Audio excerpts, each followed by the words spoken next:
이분이 카라파노라는 분인데, 이 카라파노라는 분이 최근에 1945라는 매체에다가 글을 썼습니다. 원래 뭐 정기적으로 글을 쓰시는 분, 헤리티지 파운데이션에서 부소장을 했던 분이고요. 근데 이 카라파노라는 분이 트럼프 대통령은 전쟁에서 이겼다. 여기 보면 도널드 트럼프 won the Iran war라고 써거든요. 이게 이겼다가 이기고 있다가 아니고 이길 거다도 아니고요. 이겼다. 끝난 것처럼 과거형으로 이야기를 하고 있습니다. 이겼다라는 거죠. 이런 제목의 글을 썼습니다. 이 글의 첫 번째 문장이 뭐냐면 이렇습니다. 모세가 유대인을 이끌고 이집트를 탈출한 이후 최대 규모의 중동 재편이 곧 일어날 것이다. 모세가 유대인들을 이끌고 이집트를 탈출해서 애굽을 탈출해가지고 출애굽 얘기를 하는 거죠. 그래서 광야로 나왔던 이러한 엄청난, 근데 이 유대 민족이 광야로 나온 것이 그냥 이스라엘 민족의 이동으로 끝난 것이 아니라 중동 지역을 완전히 발칵 뒤집어 놓는 상황이 되어버리지 않았습니까? 그랬던 그 역사적인 중동의 재편, 그것이 다시 벌어질 것이다. 와, 이게 몇천 년 만입니까? 엄청난 거죠. 미국의 대표적인 국가안보 및 외교정책 전문가이자 예비 육군 중령 출신의 역사학자인 제임스 J. 카라파노가 어제 안보 전문 매체 1945에 한 말입니다. 카라파노는 트럼프식 전쟁 방식에 대한 비난이 다각적으로 나오고 있는데, 트럼프가 지금 이란 전쟁하고 있는 거에 대해서 비판하는 사람들이 많은 거는 사실입니다. 그런데 그 비판들이 모두가 다 트럼프의 승리를 패배로 받아들이려는 기득권 세력에서 나오는 것이다. 이렇게 꼬집습니다. 승리했는데 트럼프는. 승리했는데 왜 그걸 자꾸 패배라고 묘사하느냐라는 거죠. 극단적인 강경파들 같은 경우에는 트럼프가 그들이 원하는 전쟁을 벌여주기만을 바라기 때문에 정권 전복 외에는 어떤 것도 패배고 굴욕이다라고 치부해버린다 이겁니다. 지금 카라파노가 하는 이야기가 바로 그겁니다. 트럼프는 실제로 지금 전쟁을 이겼는데 그랬는데 지금 트럼프를 지지해 줘야 돼. 뭐 예를 들면은 네오콘 같은 신 보수주의자들 같은 이런 사람들 같은 우리가 흔히 이해하기로 전쟁광들로 이해하고 있는 사람들인데 이 사람들 입장에서는 그냥 가서 다 때려부수고 다 죽여버려야 그래야 승리인 거지. 그렇지 않으면 이긴 게 아니다라고 주장한다라는 거죠. 그리고 최소주의자들이 있습니다. 미니멀리스트, 이 최소주의자들은 미국의 세금 무조건 적게 걷어들여야 돼. 정부의 역할은 작아져야 돼. 작은 정부 이런 걸 지향하는 사람들. 자, 네오콘도 그렇고 이 미니멀리스트라는 사람들도 그렇고 보수주의자들 중에 하나거든요. 그런데 이들의 주장은 미국이 아무것도 하지를 않기를 바랍니다. 미국이 하는 역할은 최소화시켜야 돼. 정부의 기능은. 그렇다 보니까 왜 가서 싸우냐 이거죠. 이란과 전쟁하는 거 불필요한 거다. 그것도 끝이 보이지 않는 전쟁을 하고 있다라는 불만이 그들로부터 나오고 있다. 아니 이겼는데도 계속 전쟁하고 있잖아. 안 끝나. 이 전쟁은 안 끝나. 기미가 보이질 않아 라고 불평하는 사람들은 그 최소주의자들이다. 처음부터 전쟁을 좋아하지 않았던. 카라파노는 비판론자들이 트럼프가 가지는 진심 어린 인도주의적인 정신을 간과한다라고 지적합니다. 뭐냐면 폭격하겠다라고 얘기해놓고 폭격할 날짜가 시간이 거의 다 되면은 다시 취소하고 또 폭격하겠다고 해놓고 또 취소하고 사람들은 그래서 타코라는 별명을 지어줬습니다. 트럼프는 항상 결정적인 순간에 도망가 버린다라는 의미입니다. 그런데 실제로 그러느냐? 카라파노의 이야기는 뭐냐? 진심 어린 인도주의적 정신을 너무 폄하하고 있다라는 것이죠. 트럼프 대통령이 직접 한 이야기가 있지 않습니까? 내가 사람을 죽이려고 이걸 하는 게 아니다. 협상을 하는 게 훨씬 낫지. 사람을 죽이기 위해서 이걸 하고 있는 것이 아니다. 분명하게 본인이 하는 이야기. 그 어떤 미국 대통령도 근접조차 하지 못했던 방식으로 위협들을 제거했다는 점을 무시하고 있다. 카라파노의 이야기입니다. 미국 어떤 역대 대통령도 이란을 이만큼 망가뜨려 놓은 대통령이 없습니다. 트럼프만큼. 이란이 지금 완전히 무기력하게 주저앉아 있는 상황인데 이렇게 만들어 놨던 역대 대통령이 누가 있습니까? 미국에. 방해꾼들이라는 사람을 지칭을 하는데요. 카라파노가. 이 방해꾼들은 이란 잔당이 버티고 저항하는 한 그들의 승리라고 트럼프의 성과, 즉 이란 정권을 굴복시키고 굴욕감을 안겨줬고 또 이란 군대를 사실상 괴멸시켰고 경제를 완전히 마비시키고 있는 이러한 성과들은 다 외면하고 하려고 하는. 이란이 아직도 미사일을 쏘잖아. 건재하네. 이란이 호르무즈 해협 자기네 통제권 안에 두겠다고 오늘도 발표했어. 그런 것만 계속 떠들어대고, 실제로 트럼프 대통령이 이야기하고 있는, 걔네들은 말만 그렇게 하지 실제로 지금 호르무즈 앞을 지키고 있는 거는 우리 미군이야. 그 앞에 기뢰가 하나라도 있어봐 배들이 지나가겠다고 하나. 근데 지금 배들 다 지나가고 있어.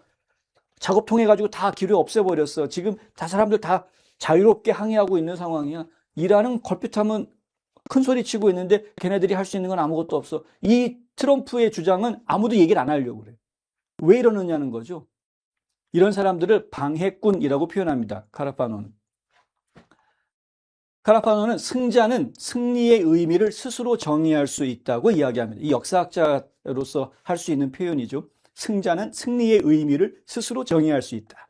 트럼프에게 있어서 승리란 이란이 지역을 불안정하게 만드는 능력을 제압하고 지역 안보, 재건, 경제 회복력을 위한 공간을 마련하고 재부상하는 정권에 대한 장기적인 억지력을 제공하는 것이다. 이렇게 이야기합니다. 승리라는 것이 꼭 누구를 죽이고 정권을 바꾸고 뭐 이런 것만 승리가 아니라 이란을 완전히 무기력하게 만들고 영향력을 없애버리고 그리고 이들이 다시 재건하는데 엄청난 시간이 걸릴 수밖에 없도록 억제하는 그것이 바로 승리다. 이렇게 이야기를 하고 있는 겁니다. 그것이 트럼프식 승리라는 것이죠. 그런 면에서 이미 트럼프는 이란 전쟁에서 승리한 것이다. 이겁니다. 아브라함 협정부터 평화위원회 활동 그리고 IMEC 그리고 트립 협정 이런 것들은 주요 경제협력 사업에 이르기까지 이란 패배의 진정한 척도는 이러한 사업들이 성공적으로 결실을 맺는지 여부에 달려 있다는 것이다. 카라파노의 이야기를 저희가 깊이 한번 들어보실 필요가 있습니다. 저희 NNP 뉴스에서도 아브라함 협정에 대한 이야기를 여러 차례 말씀을 드리고 있는데 아브라함 협정이야말로 중동 평화의 초석이다. 이거 굉장히 중요한 부분이고요. 아브라함 협정이 확대될수록 중동의 평화는 장기간 오래 지속될 수 있는 겁니다. 그런 여기에 지금 사우디아라비아가 가입할 의향을 충분히 보이고 있다는 것. 그리고 평화위원회 활동이 지금은 가자 지구에 국한해 있습니다만은 그것이 가자 지구가 성공적으로 평화위원회에 의해서 가자 지구가 재개발될 수 있다고 하면 그러면은 결국은 그 위세를 내밀어서 전 세계의 분쟁 지역의 평화를 가져다주는 역할을 평화위원회가 할 수 있게 될 것이다. 그것은 어쩌면 무력화되고 잘못된 구조 문제를 가지고 있는 그래서 지금 구조 조정을 열심히 하고 있는 유엔의 기능을 완전히 탈바꿈하게 할지도 모른다. 유엔을 대체하는 조직으로 발전하게 될지도 모르는 일이다. 이게 이제 평화위원회란 말입니다. 그러한 그 아브라함 협정이나 평화위원회 활동뿐만이 아니라 인도, 중동, 유럽 경제회랑이라고 이야기하는 IMEC라든가 트립 협정 같은 경우는 경제협력들인데 이런 것들을 통해서 이미 이란이라는 나라를 완전히 제외시키고도 전 세계가 서로 물류가 소통하는데 더 활발하게 소통할 수 있는 그러한 길들을 다 열어놨다는 거죠. 이거는 이란만 제껴놓는 문제가 아닙니다. 중국의 1대1로로 완전히 차단하는 작업들에도 여전히 힘을 발휘합니다. IMEC는 인도, 중동, 유럽을 철도와 해상 경로로 연결을 해서 거대한 다국적 물류 에너지 디지털 네트워크를 구축하겠다는 계획입니다. 여기 글로벌 다자간 인프라 협정으로 맺어진 것인데 2023년 9월에 인도 뉴델리에서 G20 정상회의를 했을 때 그때 이 서명을 갖고 조직이 된 그러한 겁니다. 협정입니다. 미국, 인도, 사우디아라비아, 아랍에미리트, 유럽연합, 프랑스, 독일, 이탈리아 등등이 이 협정에 참여를 했습니다. IMEC는 중국의 1대1로 구상을 무력화하고 견제하기 위한 성격이 강한 것인데요.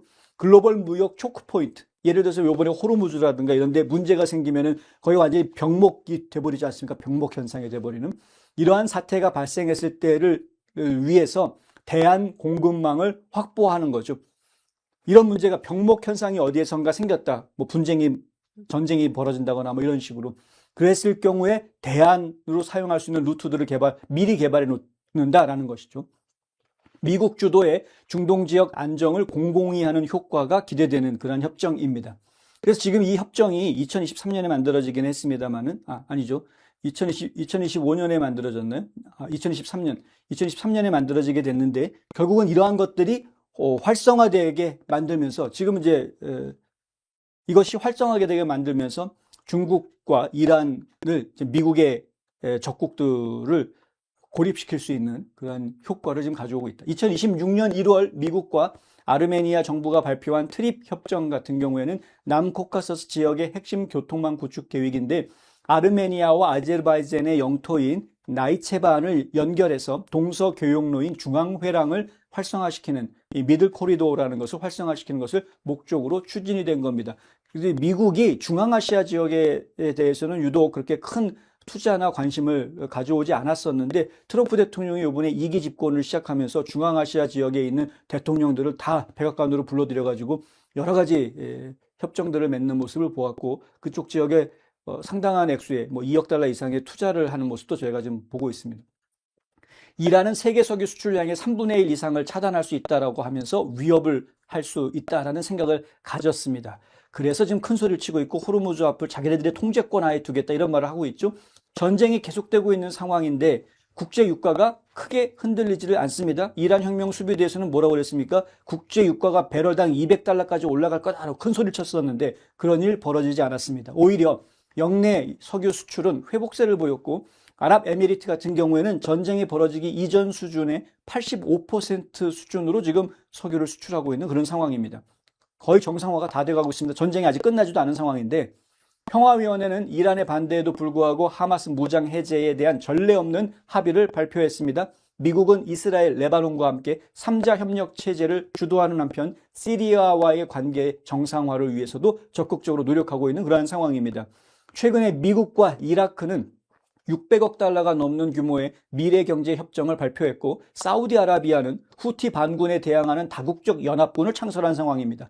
이스라엘은 최근 아랍에미레이트하고 국방협력을 확대하기로 약속을 했습니다.